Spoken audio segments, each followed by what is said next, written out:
everyone, it's Micah. Welcome to our Thursday reaction series where we're reviewing recent Billboard Hot 100 #1 hits. We've been running through hit after hit after hit in 2024 because there is a new #1 every single week. So we haven't had a chance to dip back into 2023 very much and get caught up on that year, but that changes this week. Taylor Swift spends a second week at #1 this week with Fortnite. I almost forgot the name of the song, Fortnite, with Post Malone, and we looked at that last week. So now we get to dip back into 23. And the last time we visited 23, where we're working our way backwards, we were in July. Now we skip all the way back to April.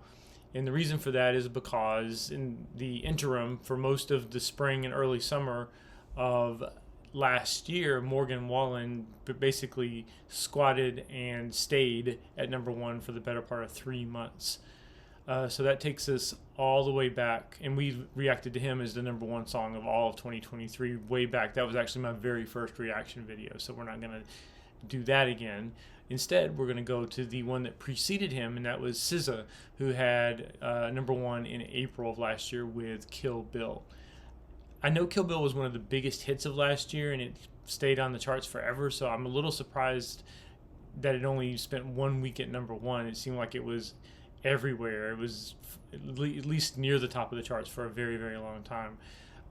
Even so, I've only heard the song all the way through a handful of times, so this will be a bit of a refresher for me. And I don't think I've seen the music video either, so I'm eager to look at SZA's first #1 hit. We did look at her second #1 hit already, since we're working our way backwards, when she featured on Drake's song Slime You Out. And I thought she was she sort of upstaged Drake in that one. No one for her to upstage here except herself. Let's see if she accomplishes that.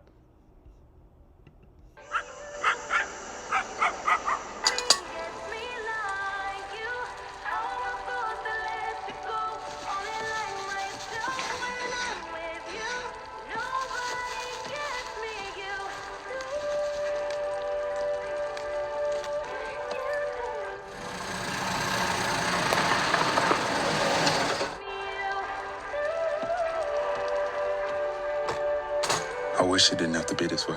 I really do. But sometimes in life, we have to protect our own heart, even if it means ripping it out of our chest. Au revoir, mon amour.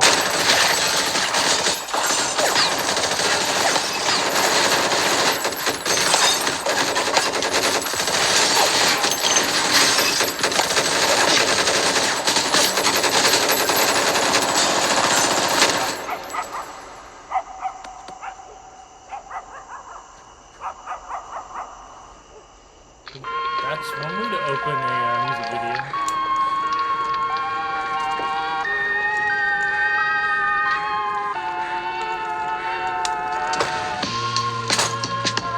I'm still a fan even though it's salty. Hate to see you with some other but know you happy. Hate to see you happy if I'm not the one driving. I'm so mature, I'm so mature, I'm so mature. I got me a therapist to tell me there's other men I ain't doing one night, I just want you. If I can't have you, no one should. I might kill my ex. Not the best idea. His new girlfriend's next. How I get here. I might kill my ex. I still love him though. Rather be in jail than alone. I get the sense that it's a lost cause. I get the sense that you might really love her. This text gon' be evidence. This text is evidence. I try to ration with you. No murder's a crime of passion, but damn, you was out of reach. You was at the farmer's market with your perfect peach. Now I'm in the basement, planning on my patient. Now you lay your face down, cause I'm taking over happy. I'm so mature, I'm so mature, I'm so mature. I got me in therapist to tell me there's other men I ain't doing one night, I just want you. If I can't have you, no one will. I might kill my ex. Not the best idea. His new girlfriend's next. How I get here. I might kill my ex. I still love him though. Rather be in jail than alone.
definitely one of those dark and brooding and violent trademark SZA videos.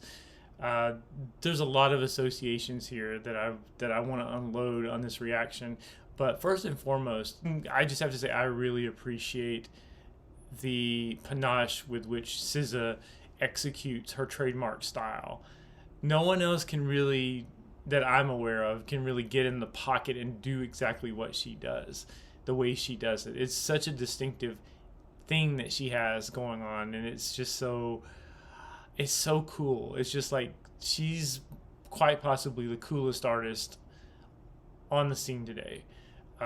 Sorry, I'm gushing a bit, but it's just when you have an artist who really has a perspective and they burrow into that perspective and live in that perspective, and you get where they're coming from, and there doesn't seem to be any artifice about it. It's just, it's quite, yeah, it's quite stunning when someone knows themselves as thoroughly as she does as an artist. Okay, ton of associations to get through. Number one, obvious one, Kill Bill, which is I don't think she says Kill Bill at any point in the song, and I love song titles that stand outside of the song and are more like a real, like a title that describes the song without actually using it in the title. So I don't think she actually says Bill in the song. But obviously that's a reference to the Quentin Tarantino movie, and this video is a tribute to that movie. In case there was any doubt that this song title was a reference, the video ties it in using some of the split screen and the cheesy special effects and the geysers of blood and the sick imagery, her licking the heart at the end, all of that stuff, very, very much a nod to that movie and to Quentin Tarantino in general, and plus having Vivica Fox in doing a cameo there. So obviously that association. Secondly, the next thing that I thought about was The Weeknd. To me, SZA is sort of like the female version of The Weeknd. She manages to be incredibly mainstream and pop and catchy while being very disturbing at the same time, talking about things that you didn't think before would ever work as a pop music lyric, but somehow she makes this idea of avenging, or actually it's avenging in the sense that in the context of the video, but that video provides context that's not really in the song lyrics themselves. Like watching the video, you know why she wants to kill him. In the song, it just sounds like she's miffed that he broke up with her, and so she's just gonna be like, I think I'm gonna kill him. And so that's a super dark angle, much darker than if he had done something like what happened in the opening of the video, which is nowhere indicated in the actual song. It just seems to be petty vengeance from the lyrics. The next association I made was the current number one. We just got through reacting to Fortnite, where Taylor Swift also just casually mentioned something about killing somebody. And so it's interesting how dark some pop music is now. And it also made me think about some other recent number ones that I've reacted to. There was Paint the Town Red by Doja Cat, which was not inherently dark, but the music video took it to that place. And there was Vampire, which was like a really dark and brooding and in some ways hard to listen to from an emotional standpoint, song from Olivia Rodrigo. So there's a lot of really dark undertones and overtones in a lot of the pop music. And even though these songs are masquerading, I guess, as other types of music, this is technically like R&B, I guess. And Olivia Rodrigo is pop rock and Doja Cat is hip hop, but they're all sort of dealing in the same type of really dark imagery, both from a lyrical standpoint and in terms of how the music videos are presented. And the way that we have this unholy marriage of very pop hooky lyrics and very dark imagery. It's a unique place we're in right now, especially considering some of the other things that are going on in pop music. It's just a fascinating moment right now, and so good. I'm glad I got through all those different associations in record time and didn't spend too much time on them, hopefully. But I love this song. I really think this song, the chorus is insanely catchy. It's very relatable. The eerie, manipulated samples, and I'm assuming these are samples in the song that SZA uses, and the way she retros her music by making it sound like an old scratched up or record or something being played on an old record player in ill repair. It just adds the creepiness, and she always manages to find a way to make her songs sound really dark and creepy, and it's a definite vibe. It's a definite singular approach to music, and it's not necessarily what I want to listen to all the time, but I mean, I'm a Nine Inch Nails and Bjork fan from the 90s, and so I can deal with a fair amount of creepiness, in manageable doses, and SZA, like the fact that SZA is an R&B artist, and The Weeknd, who started in R&B and is now more of a pop artist, that they're really comfortable talking about these themes is progressive, and it's taking music to a different place. You don't have to go to some sort of indie. You don't have to go digging in the crates to find this stuff. It's in the mainstream of pop music now. So this is what I'm talking about when I say make music better.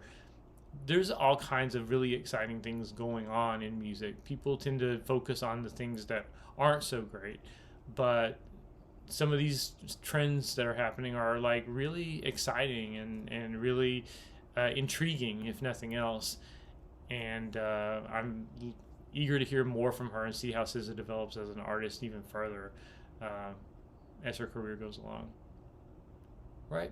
So next week we'll be back on Thursday with either the new number one if Taylor can't hold on for another week, and if not, we'll dig back into 23 and listen to yet another number one from last year. In the meantime, if you like this video, please hit the like button. If you feel so inclined, you may subscribe to the channel. I'll allow it. And please, like I said, make music better.